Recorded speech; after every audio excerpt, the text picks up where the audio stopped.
नमस्कार, आप देख रहे हैं एबी न्यूज। एबी न्यूज में दर्शकों आपका स्वागत है। 24 तारीख की शाम काला स्कॉर्पियो, हवाई फायरिंग, नकाबपोश लोग, उसके पीछे एडीजी लॉ एंड ऑर्डर की गाड़ी, तहलका समझ, उसके बाद 12 और 6 18 लोगों का सस्पेंशन और उसके बाद डीजीपी के द्वारा डीएसपी के काउंसलिंग के दौरान पूरे घटनाक्रम की चर्चा और इस तरह की कहीं ना कहीं ये चर्चा करना, ये लग रहा है जो डीजीपी इस घटना से खासे नाराज हैं और अभी तक गिरफ्तारी न होना, ये एक तरह से पुलिसिया वर्किंग पर क्वेश्चन मार्क है। और एसटीएफ भी लगी हुई है, पटना पुलिस के लोग भी लगे हुए हैं और भी जितने भी कहें जो आईटी सेल भी लगा हुआ है, मतलब सिटी एसपी कई तरह के। जहाँ तक मेरी जानकारी है, पटना में 2 दर्जन से अधिक आईपीएस एएसपी के लेकर के, क्योंकि अब हर एक एसडीपीओ पर 1 और 2 हैं।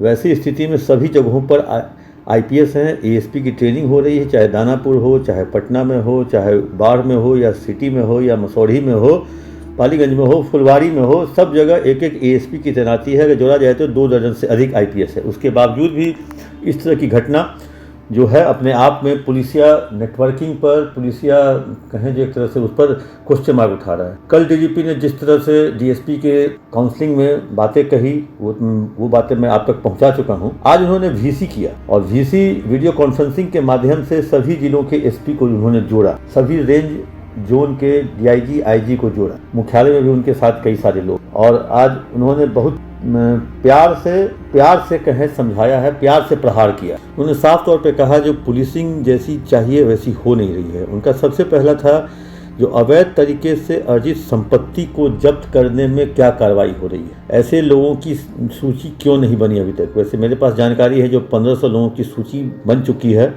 1-2 रेंज का मेरे पास फिगर भी है, चाहे बेतिया या इस सब रेंज का 156 है, सारण रेंज का जोड़ा जाए तो 70 से 75 के बीच में लोगों का है, मुजफ्फरपुर में भी अच्छे खासी संख्या है। तो वैसे उन्होंने सबसे पहला मुद्दा यहीं से उठाया, जो व्यक्ति अवैध रूप से संपत्ति अर्जित किया है। अवैध का मानना शराब माफिया, बालू माफिया, अबरक माफिया या इस तरह के माफियाओं के संपत्ति या सूची पर अभी तक कार्रवाई क्यों नहीं हुई। तो कहीं ना कहीं इस पर उन्होंने स्पीडअप करने के लिए लाया है। वैसे मुजफ्फरपुर में 2 अपराधियों के खिलाफ कोर्ट ने उनकी संपत्ति जब्त करने का आदेश दे दिया है। ये एक पहली, मतलब इस नए कानून 107 बीएनएस के तहत ये पहली जो कहें जीत है बिहार पुलिस की। जो 2 अपराधी जो अवैध तरीके से संपत्ति अर्जित किए थे, उनके खिलाफ उनके संपत्ति को जब्त करने का आदेश मिल चुका है।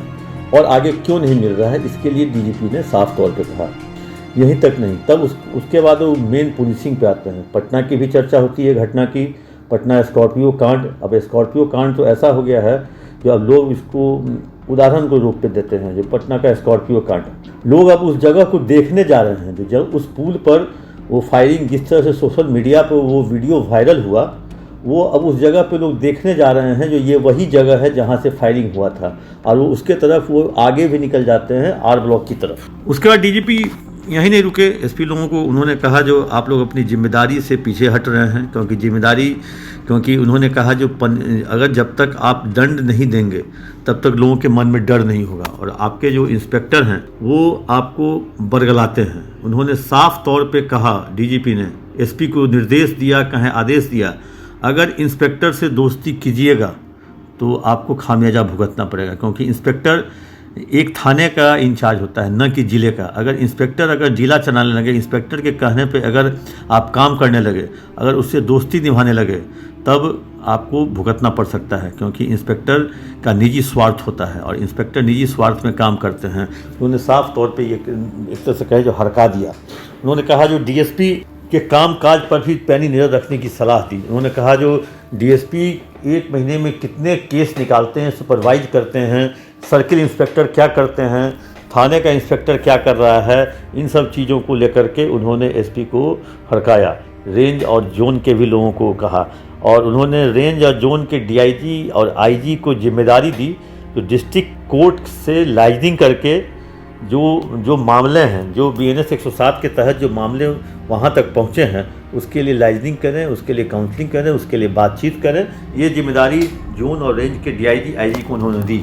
एक तरह से कहें जो 24 तारीख की घटना के बाद डीजीपी इतने मर्माहत हैं जो अब हर मीटिंग में, हर वीसी में या हर मीटिंग में इसकी चर्चा करते हैं जब तक कि वो अपराधी गिरफ्तार न हो जाता है। वैसे ही गिरफ्तार हो चाहे नहीं हो, लेकिन अपने आप में बहुत क्वेश्चन मार्क था।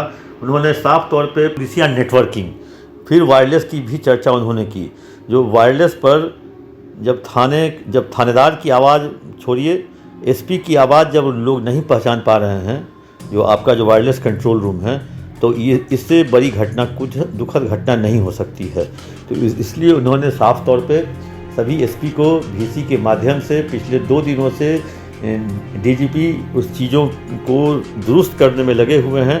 वैसे उन्होंने पुलिसिंग को तो दुरुस्त कर लिया, लेकिन पुलिस के जो आला अधिकारी जो ज़िले में हैं, वो जो हैं वो अभी भी ऑन रोड बहुत कम दिख रहे हैं। पब्लिक से उनका मिलना कम हो रहा है। उन्होंने जनता दरबार की भी बात कही। उन्होंने कहा जो मेरे जनता दरबार में मैं पहले महीने में 1 घंटा बैठता था, मुश्किल से 7-8 लोग आते थे। दूसरे महीने में 2 घंटा मुझे बैठना पड़ा, वो लोगों की संख्या बढ़ी। ये खबर जब ज़िले में फैला तो अब मुझे 4-4 घंटे बैठना पड़ता है, 4 बजे से लेकर के 8 बजे तक। इसका मतलब लोगों की तादाद, लोगों को लगता है जो पटना जाएंगे तो न्याय मिलेगा, और पटना जाएंगे तो वो न्याय मिलता है कि नहीं मिलता है वो तो जनता जाने। लेकिन इससे ये दर्शाता है जो ज़िले के एसपी और डीएसपी और इंस्पेक्टर लोगों से दूर है, पब्लिक से उनका कोई वास्ता नहीं है, जिस कारण से जो इतने इन्फॉर्मेशन है जो पब्लिक मुझे दे रही है, ये अगर जनता से मिल लेंगे थानेदार, डीएसपी, एसपी, तो ये सारा इन्फॉर्मेशन उन लोगों को मिलेगा। इसके लिए उन्होंने लोगों से मिलने के लिए, उसके लिए आगंतुक पंजी बनाने का भी उन्होंने वीसी में निर्देश दिया, और साफ तौर पे कहा जो अपने पुलिस के जो लोग हैं, जो उनके मातहत हैं, वो मातहत ही रहेंगे, उनसे दोस्ती न निभाएं। वैसी स्थिति में आज डीजीपी कहें एक तरह से कड़क अंदाज में दिखे। पहली बार वीसी में, इतना तो ज्वाइनिंग करने के बाद भी वो कड़क अंदाज में उन्होंने वीसी नहीं किया था, क्योंकि उनके वीसी कई सारे हो चुके हैं, सारे 5-6 महीने में। लेकिन आज का वीसी कुछ कड़क अंदाज में था, क्योंकि लोग इसको समझ भी रहे थे। और जो आज का वीसी कुछ कड़क होने वाला है, क्योंकि पटना की जो घटना है उसको लेकर के वो उसकी चर्चा भी की, और लोग अंदाज भी लगा रहे थे कुछ ऐसा ही वीसी आज होगा, और हुआ भी वैसा ही। अब देखना है वीसी होने के बाद, इतना समझाने के बाद ज़िले के एसपी लोगों से मिलते हैं कि नहीं मिलते हैं, डीएसपी, एसपी लोगों से मिलते हैं कि नहीं मिलते हैं, उनकी बात सुनते हैं कि नहीं सुनते हैं, या इसी तरह जो थाना या डीएसपी के और इर्द गिर्द, कार्यालय के इर्द गिर्द जो दलालों का जमावड़ा रहता है, वो उसी तरह कायम रहेगा कि वो हटेगा। अब ये देखने वाली बात होगी। देखते रहिए एबी न्यूज़। दर्शकों कैसा लगा, आप अपना कमेंट बॉक्स में जाकर जरूर दें।